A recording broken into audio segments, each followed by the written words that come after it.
ng Diyos sa anumang panahon. Ilantad mo ang mga maling aral, pagsabihan ng mga tao sa mga mali nilang gawain, at patatagin ang pananampalataya nila sa pamamagitan ng matyagang pagtuturo. Matyagang pagtuturo. Sapagkat darating ang panahon na ayaw nang makinig ng mga tao sa tamang aral. Teka muna, Lord, kung patuloy akong gagawin ko itong dapat, patuloy akong magsasaway, magtsatsaga ako sa pagtuturo ng tama, abay, mababawasan yung makikinig sa akin. Bakit? Kasi ang hinahanap ng mga tao yung gusto lang nilang marinig Ang hinahanap ng mga tao yung hindi na sila pagbabawalan para masusunod nila yung kanilang layaw. Yung isang sikat na church sa Amerika, mga 30,000 ang dumadalo sa isang gawain. Sa isang video ay nakita yung mga merong nangangaral doon sa harap. Hindi kayo tinuturuan ng tama niyan. Hindi kayo sinasaway sa mga kasalanan nyo. Tignan ninyo, pumapasok nga kayo dyan. Wala kayong dalang Biblia. Pumapasok doon sa malaking church, ni hindi nagdadala ng Biblia. Nandoon lang for entertainment. Nandoon para, kasi ang sarap nung sinasabi, nakaka-lift up. Listen, mga kapatid, kahit itong devotion natin, kung araw-araw lang ang nararamdaman nyo dito sa devotion ay nalilift up, abay, wag na kayong makinig rito. Kung salita ng Diyos ang pinag-aaralan natin, may mga panahon na masasaktan kayo.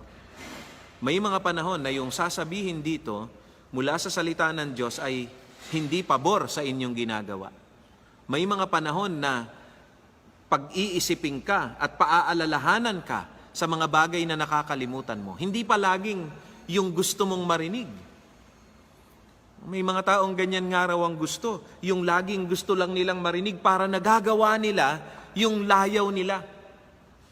Biruin mo yon, nakakapagsimba ka na at nag-i-enjoy ka, ang ganda ng awitan, ang ganda ng sermon, tapos paglabas mo sa church, magagawa mo pa yung layaw mo. Aba, the best of both worlds. The best of what the world, the Lord can offer, and the best of what the world can offer. Hindi mo na kinakailangang Kaya, basic lang tayo muna mga kapatid. Biruin mo yun, makakapag-church ako, pero hindi na ako kinakailangan sabihan pa na huwag gayahin ng sanlibutan.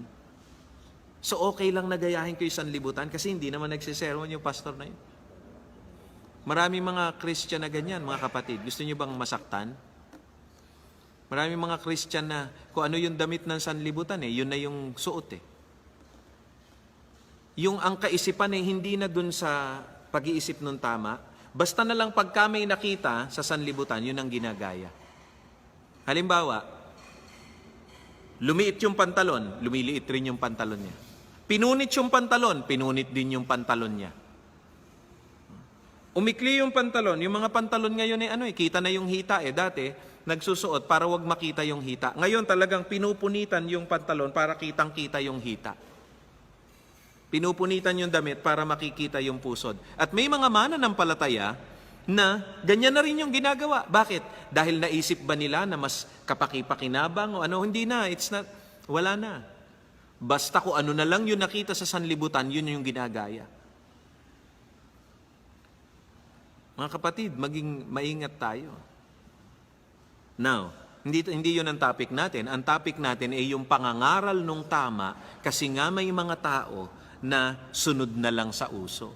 May mga tao na ang iniisip na hindi yung salita ng Diyos, hindi yung makasunod sa kalooban ng Diyos, kundi masunod yung gusto nila, yung layaw nila. Minsan, meron akong sinisharean na kapatiran dito. Ang sabi siya, Pastor, ang sakit naman nung sinasabi mo. Parang hindi ko yata kayang gawin yun. Parang laban sa damdamin ko. Pastor, parang hindi ko kaya. Sabi ko, tandaan mo ito, kahit hindi mo kaya ito ang dapat mong gawin dahil ito ang totoo. Huwag kang gagawa ng kasalanan dahil pag gumawa ka ng kasalanan, ng Diyos ang kalaban mo. Yung mga tao, sige, unawain ka ng Diyos. Ang sabi ni Apostol Pablo rito, maging matyaga ka na magturo. Maging matyaga ka na magsaway. Now, do not condemn, but speak the truth. Pero sabihin mo kung ano yung totoo. Sabihin mo sa mga tao kung mapapahamak sila doon sa ginagawa nila. At huwag mong didekorasyonan yung iyong salita para maging ano. Masakit talaga ang katotohanan. Ang salita nga ng Diyos parang ano raw matalas na tabak yan nadalaw magkabila ang ano ang talim. Kaya ang salita ng Diyos ay dapat ipangaral ng may pagtatapat, no? Maging masipag tayo. Pinagkatiwalaan tayo ng Diyos. Kayamanan ito na pagka naituwid yung tao, mapapabuti siya sa kanyang buhay. Kayamanan yan. Tuloy tayo. Verse 5, ngunit ikaw maging mapagpigil ka sa lahat ng oras, magtiis ka sa mga paghihirap, gawin mo ang tungkulin mo bilang tagapangaral ng magagandang balita at tuparin mo ang mga tungkulin mo bilang lingkod ng Diyos. Mga lingkod ng Diyos, meron po ba akong kausap dito na mga lingkod ng Diyos? Gawin natin yung ating tungkulin. Huwag tayong gumawa ng tungkulin ng iba. Kung ano yung tungkulin na ibinigay sa iyo ng Panginoon, yun ang gawin mo. May mga pastor, may mga tagapangaral na kaya hindi magawa yung pinagagawa sa kanila ng Panginoon, ang daming sideline. Ang daming aktibidades. Hindi pwede mawala yung sports fest. Hindi pwedeng mawala yung recreation, hindi pwedeng mawala. Ang paliit ng time, yung pangangaral ng salita ng Diyos. Fellowship, ang dami. Pero preaching of the word, kakaunti. Naisip niyo ba ang Panginoong Jesus pagka nangangaral, malambing yung pananalita? Sanay kasi tayo nanonood sa TV na ang Panginoon ay hindi ba palagi sumisigaw Sinasabi ko sa inyo, magliwanag kayo. Na-imagine nyo ba ang Panginoon nasa bundok, 5,000 yung kausap, tapos ganun magsalita? Sinasabi ko sa inyo, magliwanag kayo. Baka 5 lang ang makarinig nun. Sinasabi ko sa inyo, magliwanag kayo. Bakit panayam po na mo sa puwing ng mata ng iyong kapatid, sa dumi ng kanyang mukha? Yung mata mo. Huwag kayong gumanti ng masama. Ano ang Panginoon? Pagka nangangaral ang Panginoon, forceful. Magsikap tayo. Palagay ko, more than anyone, ang mga kausap ko ngayon, mga mangangaral, mga lingkod ng Panginoon, mga Bible study leaders, mga nasa ministries, mga kapatid, magsipag tayo. Amen? Magsipag tayo. Magpigil ka sa lahat ng oras. Pigilan natin yung sarili natin kakascroll sa Facebook. At magsipag tayo sa paghayo. Magsipag tayo sa pangangaral. Nung totoo hindi nung masakit. Minsan, nasa Dubai ako noon. Meron akong sinisharean, inilapit sa akin at nagulat ako sa gusto ng Panginoon na sabihin ko sa Kanya. Nagpapapray sa akin tungkol sa trabaho. At sabi sa akin ng Panginoon, sabihin mo sa Kanya, hindi ako naghahanap ng tao na ang hinahanap lang ay trabaho. Kailangan ang hanapin niya ako, huwag trabaho. Alam niyo, napakasakit nung naging pagsishare ko sa Kanya. Alam mo, sa Kanya, alam mo ba? Maraming mga tao hinahanap lang ang Panginoon pag walang trabaho. Pero pagka may trabaho na, lumalayo sa Panginoon. Ngayon, ano ka? Pagka ibinigay ba sa iyo ng Panginoon yung trabaho, lalapit ka pa rin ba sa Kanya? O pagka hindi ka binigyan ng trabaho, hindi ka nalalapit sa Panginoon? Huwag tayong masyadong maging conscious sa damdamin ng mga tao. Huwag natin silang i-condemn. Pero mga pastor, magsalita tayo ng totoo kahit masakit. Yung pangangaral ay pagsasabi ng totoo, pagsasawayan. Hindi po pwedeng ang palagi mong goal pagkatapos nyong mag-usap feeling bida yung miyembro, feeling no. Para po yung 10 pinagaling ng Panginoon, no? Gusto lang makakuha sa Diyos. Now, tuparin mo ang mga tungkulin mo bilang lingkod ng Diyos. Verse 6, ang buhay ko ay iaalay na dahil dumating na ang panahon ng pagpanaw ko. Puspusan akong nakipaglaban sa paligsahan. Inalin tulad ni Apostol Pablo yung paglilingkod niya sa paligsahan. There is a competitor. Meron tayong competitor. Meron tayong kalaban. Hindi po yung ibang simbahan ang kalaban natin. Ang kalaban natin ang mundong ito. Ang kalaban natin ay si Satanas. At paano natin madadaig si Satanas at ang mundong ito? Sa pangangaral ng totoong ebanghelyo ng Diyos. Sa pangangaral ng pagsisisi, pagbabagong buhay. Oo, babanggitin natin yung dugo ng Panginoon, yung kamatayan niya sa krus. Pero tandaan natin na yung kamatayan sa krus ng Panginoon ay para magkaroon tayo ng bagong buhay. Hindi para ma-excuse yung ating buhay, kundi para magkaroon tayo ng bagong buhay. We must be diligent in preaching truth. Mangaral tayo ng totoo, mga kapatid. Ang daming ang dumalo sa iyo, pero ilan ang maliligtas dyan? Ilan sa mga nakikinig sa iyo ang magkakaroon ng buhay na walang hanggan dahil ang naririnig nila ay yung tamang pagtuturo?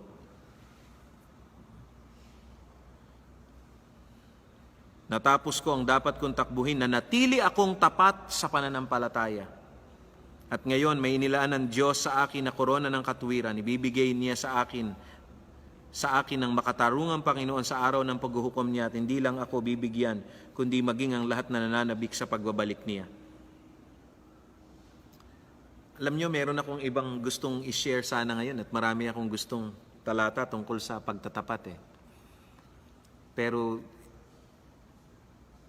inilalagay ako ng Panginoon para magsalita sa mga kapwa ko, mga mangangaral, mga lingkod, Bible study leaders. Mangaral tayo ng totoong ebanghelyo. Sawayin natin yung gumagawa ng masama. Sabihin natin na mapapahamak sila. Maging maamo tayo, pero sabihin natin yung totoo. Huwag tayong mag-alala na baka magtampo sila. Hindi nga sila nagtatampo sa iyo. Sa kapahamakan naman sila pupuntahan dahil hindi mo sila sinasaway. Sabihin natin yung totoo. Ipangaral natin ang Panginoong Hesus na nagbabago ng buhay. Hindi yung Panginoong Hesus na sinasabi ng iba na uunawain ka sa kasalanan mo. Kahit na kontra sa salita ng Diyos yung iyong sinasabi, ay yung iyong ginagawa, okay lang yan kasi uunawain ka ng Diyos. Hindi, ipangaral natin ang Panginoong Hesus na totoo. Yung Panginoong Hesus na nagbabago ng buhay, yung Panginoong Hesus na galit sa kasalanan, yung Panginoong Hesus na ayaw ng compromise, yung Panginoong Hesus na naghahanap ng katuwiran sa mga tao. Binigyan niya tayo ng kanyang katuwiran para mamuhay tayo ng matuwid.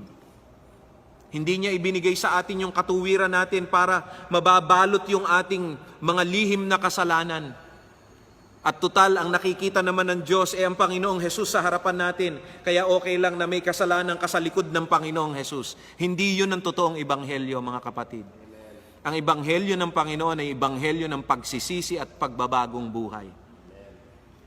Pamanhinan niyo na po ako, talagang doon ako dinadala ng Panginoon kasi marami mga tao talaga ngayon na ang gusto lang talaga mapakinggan yung masarap sa kanilang pandinig. Nakaka-bless yan. Kaya lagi ako dyan nakikinig kasi lagi ako nabe-bless Ang ganda nung pakikinig niya, na-uplift ako. Oh, hallelujah. Huwag nawaan niyo sa akin i-apply yan. Sana pag naririnig niyo ako minsan, nasasaktan din kayo. Sana pag naririnig niyo ako, medyo, naano yata ako ron, natamaan yata ako ron. Pero magiging failure ako kung sa araw-araw na pagsasalita ko sa inyo, wala kayo ibang narinig, kundi yung masarap sa inyong tenga. Baka hindi ko na ipinapangaral yung totoong ebanghelyo ng Panginoon. Gandun na lang muna. Magpapatuloy na tayo. Iwanan na natin yung Bigyan ko na lang kayo ilang verse. Basahin po ninyo ito. Matthew 25:21. Revelation 2:10, Luke chapter 12, 42-44. Basahin nyo na lang po yan sa inyo in your own time. Revelation 2:10, Luke 12, 42-44, Matthew 25:21. At bukas magpapatuloy na tayo sa verse 3. Ano po? Mga kapatid, mga kapwa ko, mga manggagawa, pangaral natin ang totoong ebanghelyo ng Panginoon, ang ebanghelyo ng pagbabagong buhay. Nilinis tayo Ginawa tayong banal sa paningin ng Panginoon para tayo ay mamuhay ng may kabanalan. Yan, tama yan. Kalumbayan na magdudulot ng pagsisisi. Hindi yung palaging gusto mo masarap ang pakiramdam. No, mangaral tayo para matauhan yung mga tao. Makita nila na mali sila. O, purihin ang Panginoon. Ama naming Diyos, salamat po sa inyo. Kilusin niyo kami. Panginoon, at sa oras na ito, habang ako'y nagpipray, hindi lang yung mga mangangaral, lahat ng nakikinig ng inyong salita, lahat ng inyong anak, tulungan niyo po kami na ang maririnig sa aming mga labi ay yung ibanghelyong totoo. Yung salita ninyo na totoo. Walang halong kaisipan ng sanlibutan, walang prinsipyo ng mundo, walang pagpapalambot sa mga matitigas na katuruan, kundi yung pure, unadulterated Word of God, yung totoo, yung talagang puro na salita ninyo, na minsan ay nakakapagpagaang sa aming kalooban, nagbibigay ng pag-asa sa amin, minsan naman ay nakakasugat sa aming mga damdamin, at minsan naman ay nakakapagpabaliktad sa aming kaisipan para kami sumunod sa inyo. Gawin nyo kaming tapat na lingkod, na tagapangaral ng inyong katuruan, hindi nung aming katuruan, O Diyos. Hindi nung aming opinyon, kundi nung inyong katuruan. At dinadalangin ko mga kapatiran na nakikinig nito. Siguro mas marami, Lord, ang hindi pastor na nakikinig ngayon. Dinadalangin ko, ang nasain namin ay yung totoong salita ninyo. Kalimutan namin yung mga bagay lang na gusto namin. Huwag nawa kami magaya doon sa aming binasa na mga tao na ang hinahanap lang ay yung maganda sa kanilang pandinig para nagagawa rin yung layaw. Panginoon, lahat kami, isumpa namin yung dating buhay at yakapin namin ang bagong buhay sa inyo. Tulungan niyo po kami, Panginoon. Tulungan niyo po kami. Tulungan niyo po kami, O Diyos. Salamat po sa inyo, Ama. Salamat po sa inyo, Ama. Sa pangalan ng Panginoong Jesus. Amen. Amen.